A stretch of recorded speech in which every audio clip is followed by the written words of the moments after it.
Donc je crée le programme pour cette première tôle. Je vais aller dans Ordre ici. Je vais sélectionner Poinçonnage. Je ne prends pas le poinçonnage automatique. Je vais aller sélectionner ici mon outil de 6,5 et je vais faire découper ici la première partie ici de ma tôle. Alors, je vais essayer de faire un peu mieux. Je reviens en arrière ici. Je vais sélectionner de façon à ce qu'il ne poinçonne pas cette pièce-là. C'est-à-dire que je vais le laisser faire tout le contour de cette pièce-là. Poinçonnage fenêtre. Je vais lui faire un stop ici pour que je puisse récupérer ma pièce. Et ensuite, je vais poinçonner ici la deuxième pièce. Je commence par finir, si possible, les pièces qui sont le plus loin de mes pinces. Il y aura plus de vibrations sur l'arrière de ma tôle ici que sur cette partie-là. Donc j'essaierai de finir toujours par les parties les plus près des pinces. J'ai fini ici, je vais compiler. Je lui donne un numéro de programme. OK. Donc c'est le numéro de programme qui sera affiché sur la poinçonneuse. Et je vais aller vérifier. Alors il y a une autre ici, une autre possibilité de vérifier aussi votre programme. Vous pouvez lancer une simulation ici. Voilà. Directement ici à partir du lecteur ici. Et on va avoir une petite simulation qui va nous montrer dans quel ordre il poinçonne les pièces. Ça me permet d'éviter d'aller faire compiler, vérifier et m'apercevoir que dans vérifier c'est pas bon. Je peux toujours vérifier ici cette partie-là. Je vais quand même lancer toujours la vérification ici après avoir compilé. Donc je vais vérifier, là il vérifie réellement le programme ISO qui a été compilé.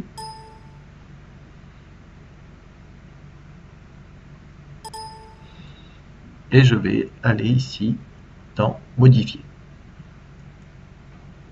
Voulez-vous quitter? Oui, c'est le décalage qu'il y a toujours entre la machine ici en rouge et notre tôle ici qui est en vert. Le problème de compatibilité entre Radan et la poinçonneuse. Vérification complète. J'ai mon temps de fabrication ici qui va apparaître. Je vais faire ici fin d'imbrication et je vais rajouter ici mon numéro de programme. Programme 1201. Alors après, il faut simplifier ici le texte quand vous faites quand vous créez réellement des programmes. Il faut simplifier le texte, sinon c'est trop long après pour des noms de fichiers. OK. Et j'enregistre mon imbrication, donc à la place de celui-là. C'est celui-là que je prendrai maintenant avec la programmation en plus. Donc ça, c'était les deux fichiers qu'il a créés automatiquement quand j'ai cliqué sur imbriquer. Il crée déjà deux fichiers. Maintenant, j'enregistre celui-là avec la programmation. Celui-là n'a pas le programme et celui-là, P1, a le programme. P2, c'est la deuxième pièce. Donc il ne les a pas imbriqués là en même temps parce qu'il n'y avait pas la place, mais autrement, il aurait pu les mettre toutes les deux pièces sur la même tôle. Je vais aller donc sur l'imbrication suivante.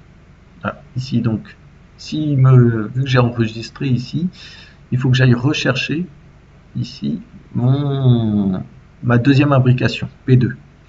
Donc, pour cela, c'est pour ça qu'il est important de bien sélectionner les fichiers dans lesquels on enregistre ces pièces.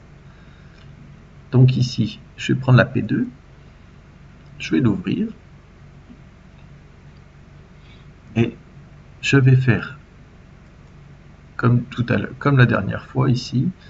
Alors,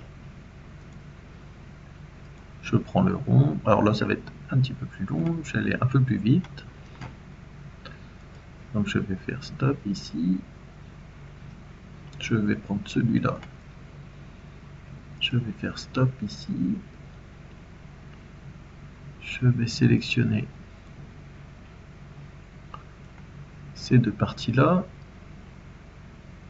Je vais prendre mon rectangle ici pour faire les parties intérieures d'abord. Voilà, je prends l'ensemble après, le rectangle ici, celui-là. Voilà. Ah, j'ai oublié de mettre un stop ici, vous voyez. J'ai fait après la dernière ici découpe ici, quand je suis sur celui-là, j'ai poinçonné cette partie-là, je peux venir ici, revenir sur cette partie-là et insérer un stop entre ces deux lignes-là. Donc je me positionne sur la dernière poinçonnage fenêtre, c'est-à-dire quand il a découpé les deux morceaux ici, et je vais insérer mon stop ici.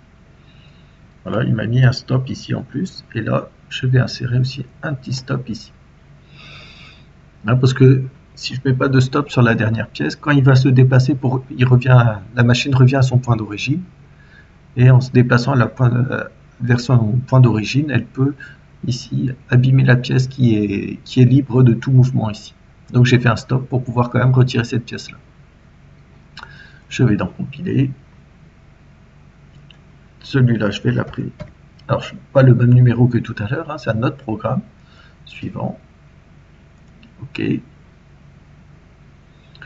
Donc je ferme et je vais aller vérifier ici mon programme. Je reviens dans modifier, oui. Voilà mon temps de production. Je vais ici finir l'imbrication en mettant ici mon programme, mon numéro de programme. OK. Et je vais pouvoir enregistrer mes pièces. Mon deuxième programme, voilà. P2, imbrication programme 1202. J'ai le 1201 ici. Et je fais enregistrer.